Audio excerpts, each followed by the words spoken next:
good day. We are doing our Bible reading from the book of Exodus, the 33rd chapter from the New King James Version.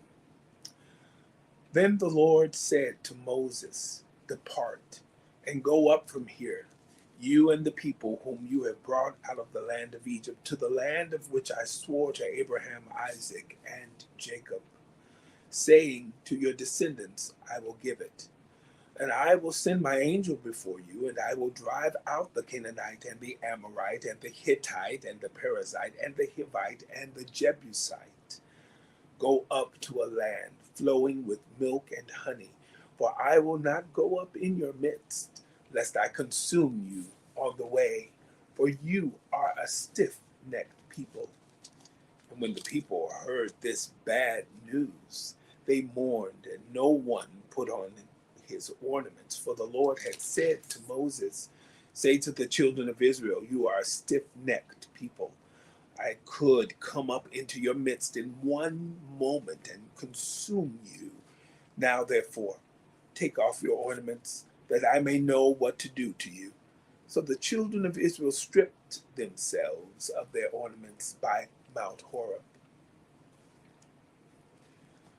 Moses took his tent and pitched it outside the camp, far from the camp, and called it the tabernacle of meeting.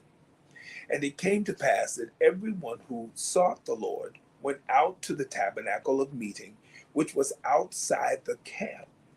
So it was, whenever Moses went out to the tabernacle, that all the people rose, and each man stood at his tent door and watched Moses until he had gone into the tabernacle. And it came to pass, when Moses entered the tabernacle, that the pillar of cloud descended and stood at the door of the tabernacle, and the Lord talked with Moses. All the people saw the pillar of cloud standing at the tabernacle door, and all the people rose and worshipped, each man in his tent door. So the Lord spoke to Moses face to face, as a man speaks to his friend. And he would return to the camp. But his servant Joshua, the son of Nun, a young man, did not depart from the tabernacle.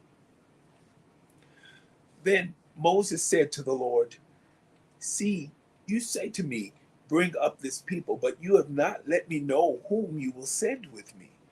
Yet you have said, 'I know you by name,' and you have also found grace in my sight. Now therefore I pray, if I have found grace in your sight, show me your way, that I may know you and that I may find grace in your sight. And consider that this nation is your people." And he said, "My presence will go with you, and I will give you rest." Then he said to him, "If your presence does not go with us, do not bring us up from here. For how then will it be known that your people and I have found grace in your sight, except you go with us? So we shall be separate, your people and I, from all the people who are upon the face of the earth." So the Lord said to Moses, "I will also do this thing that you have spoken, for you have found grace in my sight, and I know you by name." And he said, "Please show me your glory." Then he said, "I will make all my goodness pass before you, and I will proclaim the name of the Lord before you, and I will be gracious to whom I will be gracious, and I will have compassion on whom I will have compassion." But he said, "You cannot see my face, for no man shall see me and live." And the Lord said, "Here is a place by me, and you shall stand on the rock.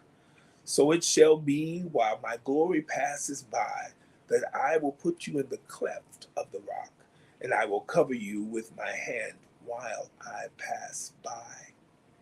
Then I will take away my hand, and you shall see my back, but my face shall not be seen." The book of Exodus, the 33rd chapter, from the New King James Version. Have a wonderful day.